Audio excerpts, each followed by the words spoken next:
I'm back, still homosexual, still afflicted with the curse of liking avant-garde noise music. Today we're going to be reading Queering Our Analysis of Sex Work, Laying Capitalism Bare by C.B. Daring. Sex work is a broad term that encompasses an unimaginably large group of people engaging in diverse labor. For the purposes of this article, the term sex work will be used to examine individuals receiving benefit or support from the trading of sex acts. Reproductive labor, as in housework, child rearing, etc., has been argued to be a part of the sex industry. However, it is not deeply explored in this piece. Stephanie Groman addresses reproductive labor in another article in this collection. This purpose of this piece is not to be a focused argument so much as it is an exploration of queering and analysis of sex work. We must include sex work in an anarchist analysis because so often sex work has been treated as an exception to the rule.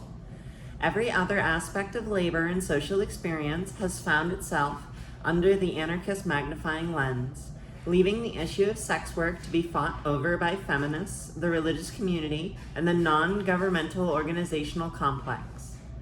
Organizing alongside sex workers cannot simply be an afterthought or a subject too tough to engage. To queer our analysis of sex work, we must move beyond a paternalistic reaction to the thoughts of sex acts for sale and engage in organizing with sex workers globally.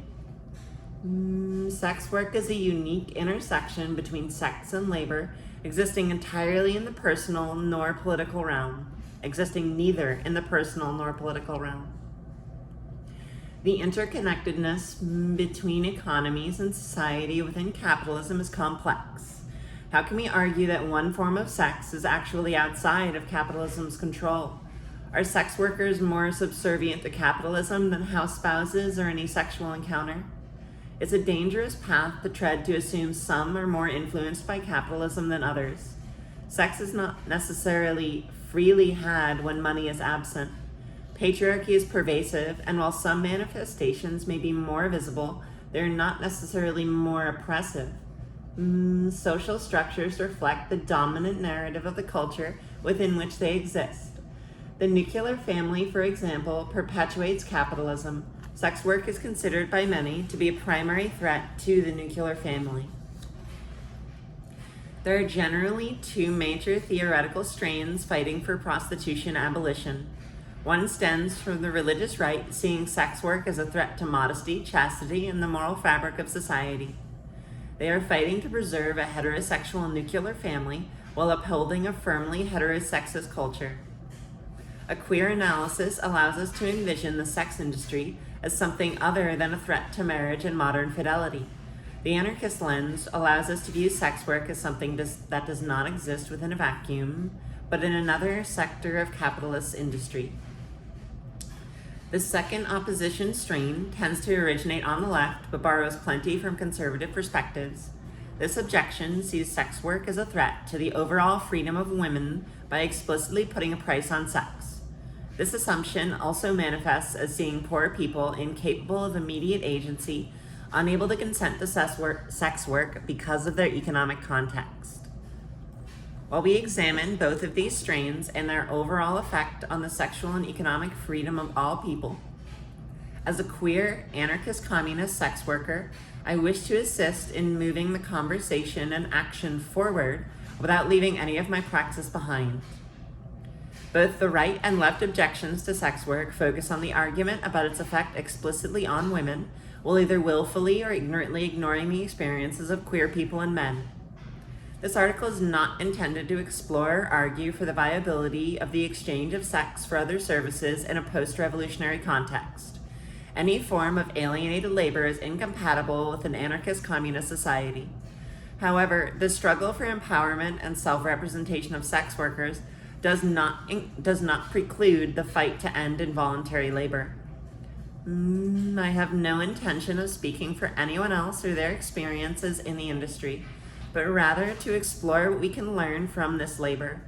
Sex workers must be allowed and supported as individuals to define their own narrative and not pimped by either the right or the left to further a political agenda.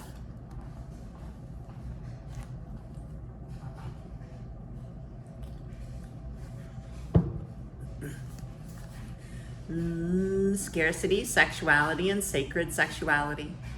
The underlying tendency to see human sexuality as the most sacred, intrinsic aspect of ourselves is expressed often when speaking of sex work. It is assumed that our genders and sexualities are intrinsically born into us, rather than something that is nurtured and influenced. With these assumptions, a sex act alienated from us as labor becomes a grave infraction against what it means to be a human. There are two aspects to this. To perform a sex act for money somehow diminishes the overall value of our sexuality, considering it a non-renewable resource, and that other forms of labor alienation aren't really as violent as what is perceived to exist for sex workers. There is a vast difference between a sex act and an individual's sexuality. The idea that there is a hierarchy of alienation, with sex work ranking as one of the highest, is untrue. This false dichotomy is created by liberal criticisms of capitalism rather than an analysis of anti-capitalism. The implication is that certain alienation is essentially worse than other forms of alienation, that there could be a more humane form of alienation and exploitation. A similar mistake is often made to justify small and local businesses as less exploitive or capitalistic, when in fact the volume of a business does not determine if it is capitalistic or not. It is the model of surplus value and labor exploitation that defines a capitalist structure. Creating these hierarchies of alienation is problematic because it drastically alters our ability to discuss labor in a substantive way. Within capitalism, commodities are affected by the concept of scarcity. In this case, human sexuality is subject to the actual and fabricated ebbs and flows of resources and the overall demand for them. Sexuality is not something that is scarce in the world, and trading sex acts does not suddenly make it true. If scarcity of sex were true, the simple act of having sex would reduce the overall amount available. Every time I suck a dick, there's one less available blowjob in the world. That's how it works.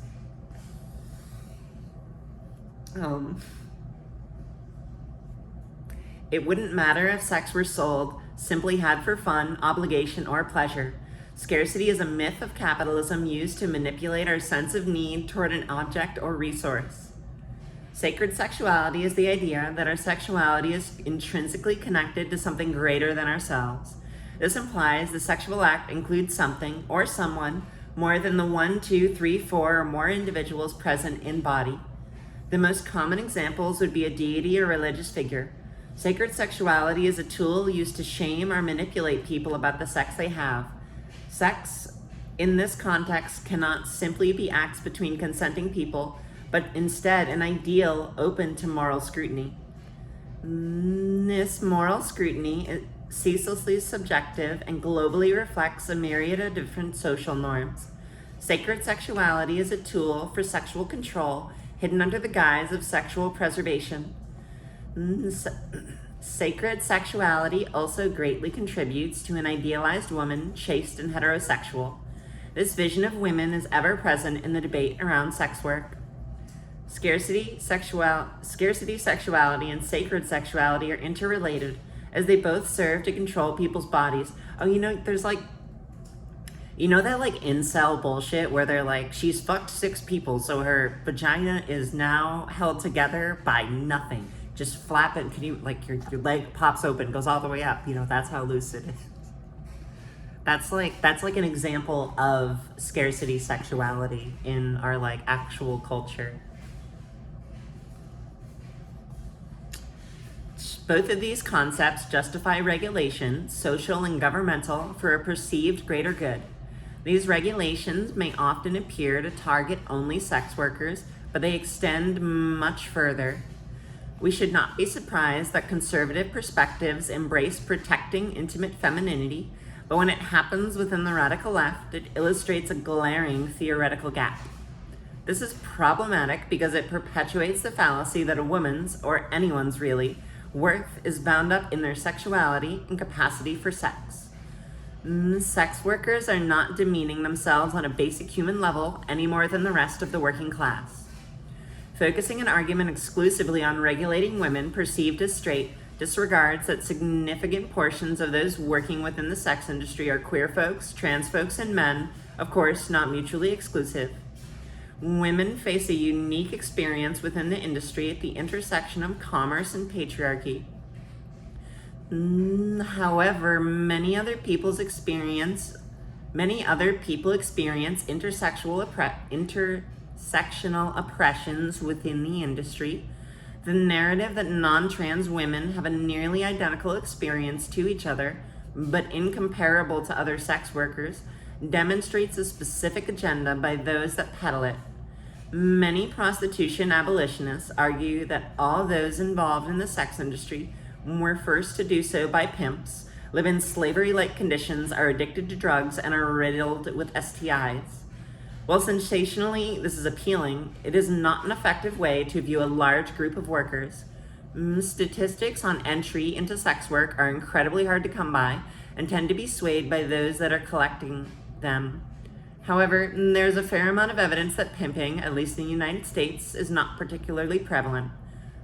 Sex workers are not so easily generalized, and while a wide variety of abuses happen in the sex industry, they're not unique to this industry. The idea that women globally cannot choose to work in the sex industry, but they can choose some other industry within capitalism, is offensive and condescending. It is as if their engagement in the sex industry illustrates some flaw or weakness. Sex workers are not revolutionary in their labor, but neither are they a threat to the fabric of society. Sex work is another form of exploited labor within capitalism. What makes it unique is that we can learn from seeing how labor is alienated. This process is intimate, but capitalism has mystified it within other sectors.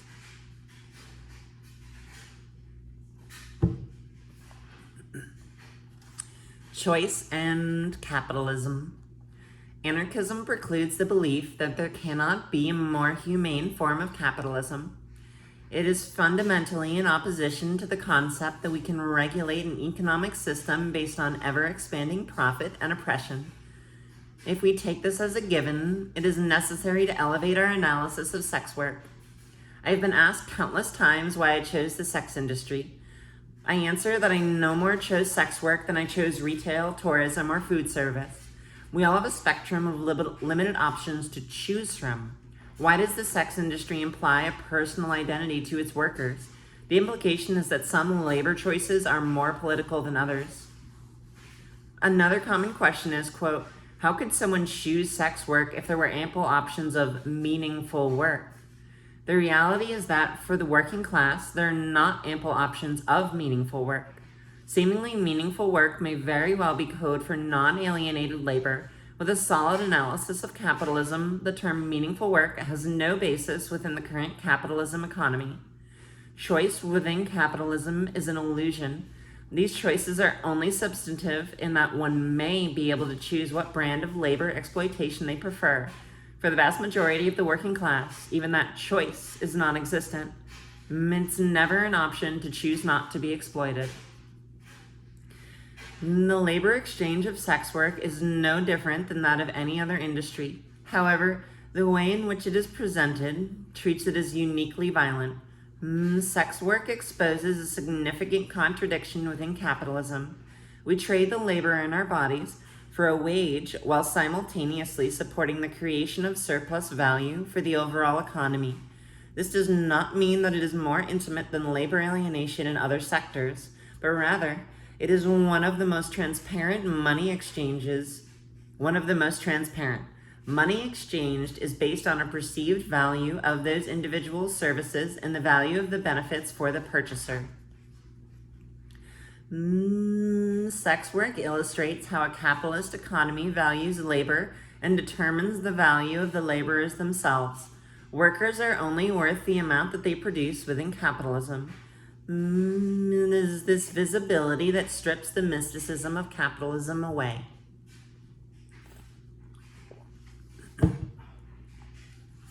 The state and sex workers.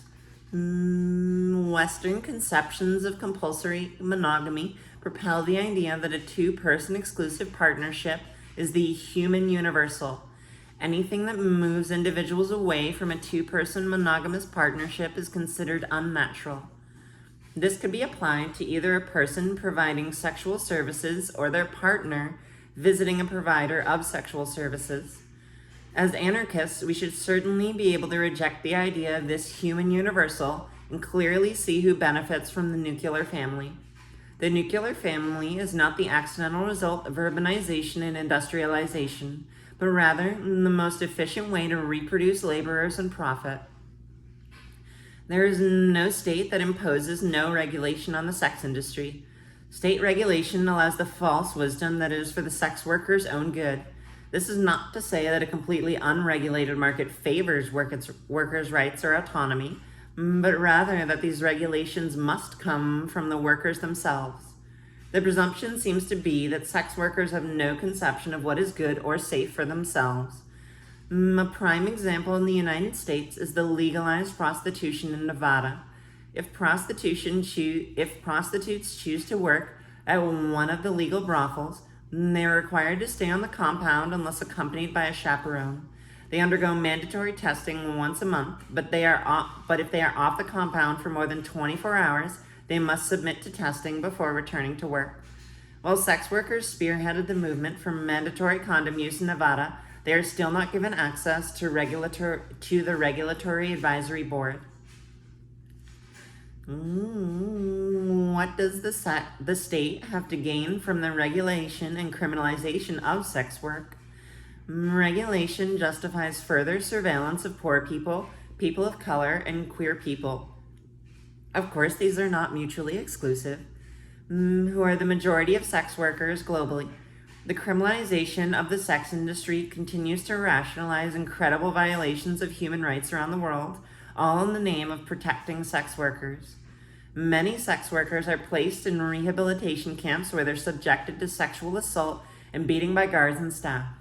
Incarceration seems to be the global universal in the rehabilitation of sex workers for those classed as voluntary or forced sex workers. The dichotomy of forced versus voluntary sex work is highlighted in most regulation. Providing social and health services for those that are regarded as forced is given tantamount funding and support. However, it is almost impossible to find funding and support for voluntary sex workers. In particular, the U.S. will not fund any program that they consider to condone prostitution. There is no evidence that regulation is for sex workers' best interests. Regulation serves the purpose of furthering the divide between sex workers and ultimately impedes self-organizing.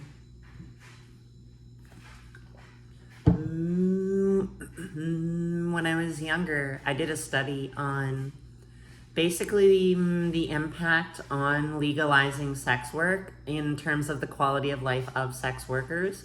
And the evidence I got, mostly from European countries that had legalized or somewhat regulated sex work, was that the regulations did not substantively improve the quality of life of sex workers.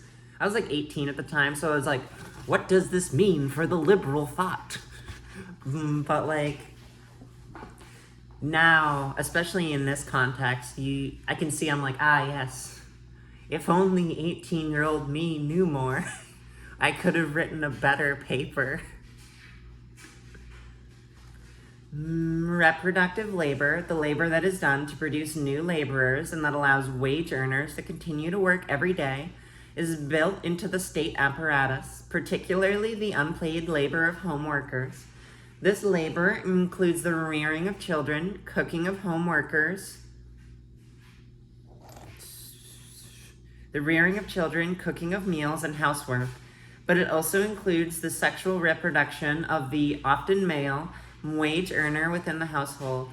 Sexual reproduction, not limited to child producing, remains invisible as labor, but is implicit in the structure. Sex work fundamentally upsets this balance by requiring money be exchanged for a finite amount of time as opposed to a housewife or unwaged home worker who exchanges unlimited labor for an infinite amount of time without wage.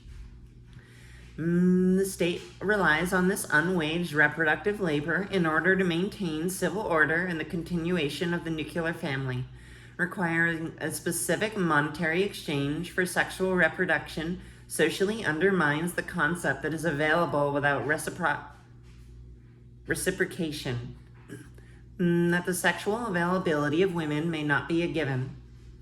It has been argued that sex work sets a social precedent that the sexuality of women is always available if the price is right. However, sex work actually undermines the idea women are available for free or that the purpose of women is labor reproduction. This is dangerous to the state apparatus because it shows the direct benefit to be reaped from free reproductive labor. Having children, reproducing the primary wage earner, and even sex may be done naturally, but these things are work. When the left gets into bed with the abolitionists, these are the unintended consequences, the furthering of patriarchy through upholding the nuclear family.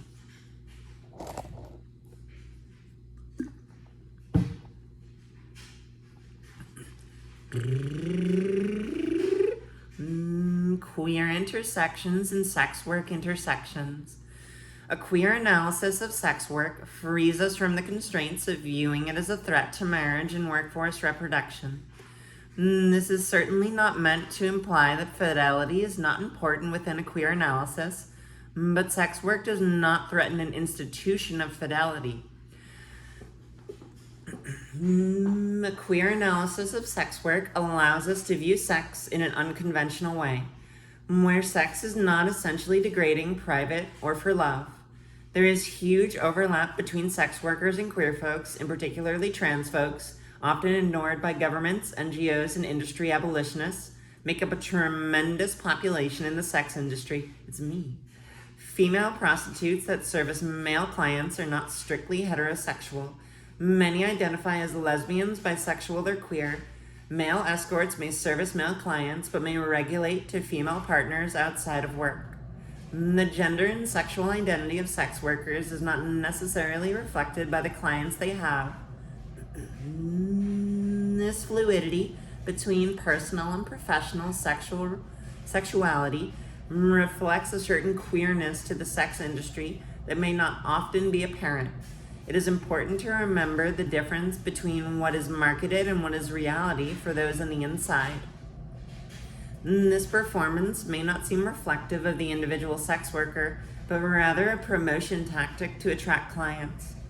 Socially, both queer folks and sex workers face similar stigma. The people they sleep with determine their entire identity. This is the assumption that gender and sexuality are intrinsic and fundamental, that they are static rather than transitory. As seen in the dominant treatment of other marginalized groups, the defining difference become the rationale for exclusion, violence, and discrimination. Queer, trans, and people of color in the sex industry disproportionately experience violence at the hands of the state and clients. Compounded, intersecting oppressions are only drawn in starker contrast by the stigma around sex work. Ultimately, it's the stigma that sex workers face that is unique, not the nature of their work.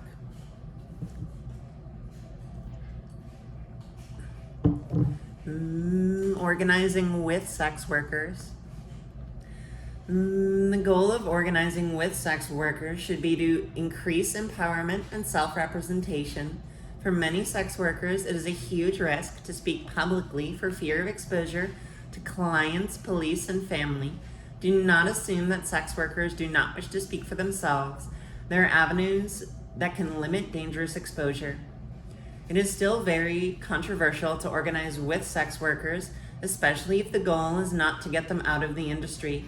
A movement to improve conditions in the sex industry cannot originate from those that prioritize eliminating the industry over the autonomy of the workers themselves.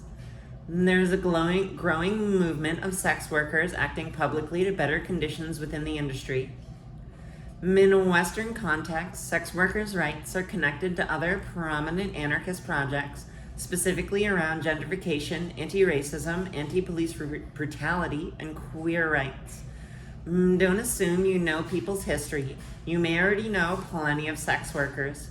Due to the stigma so often attached to this sector of industry, many folks never disclose nor feel compelled to if they have worked in the sex industry.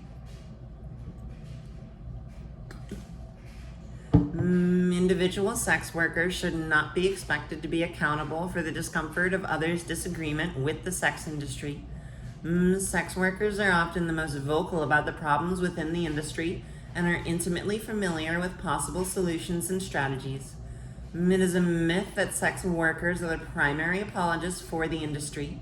When the criticisms come from non-sex workers, it should not be surprising that those currently or formerly in the industry may react defensively. It has been our livelihood, and regardless of our negative experiences, they are still our experiences.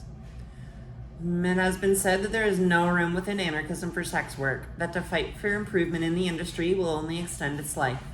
There is no room in post-revolutionary society for any alienated labor. That does not mean that we can simply discount the industries we find problematic now. It's all of us or none of us.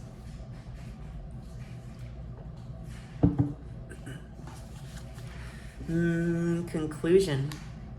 We do not live in a world so easily divided by participation or withdrawal from capitalism.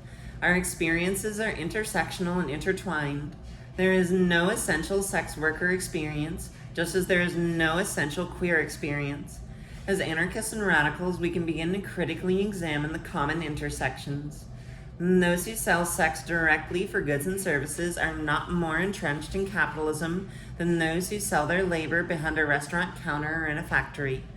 This is obscured by capitalism in order to maintain a systemic ideal of freedom, sex, and economics. Capitalism's oppression of workers is threatened by the naked truth shown by sex work. We must not be satiated by these false ideals of freedom and imagined choice. We must continue to push a radical analysis when examining gender and sexuality, and reject the convenient moral fallbacks that have plagued the left. Moral fortitudes that limit real freedom serve no greater good.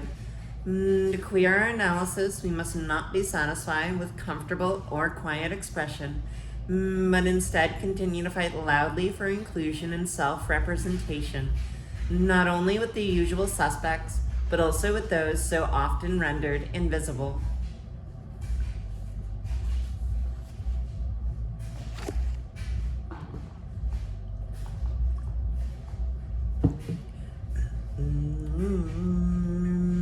That was a pretty good one. It definitely feel like it just kind of talked around sex work without making a super structured argument. Anyway, I used to be a sex worker for like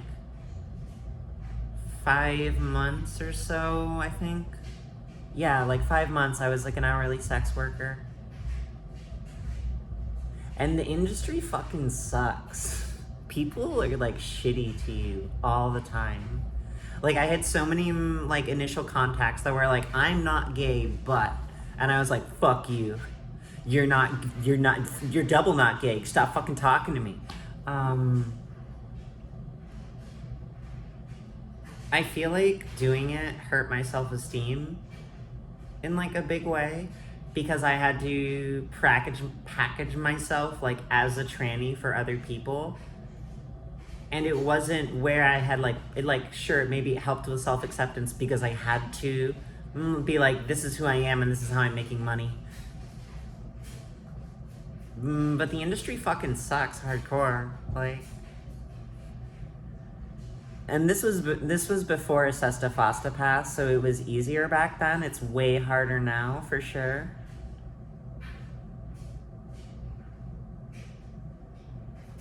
Fucking work sucks. I occasionally think about going back into sex work, probably less hourly and more like an online thing, but then I'm always like, that's like 80-hour work weeks for like a long time. The idea of like, the OnlyFans model, open an account, make $1 million a week, like, that's a lot of fucking work. And like half the work, like 80% of the work isn't even like sex shit. It's just like video editing, advertising, social media posting, like fucking Christ, adjusting your goddamn lights. Like,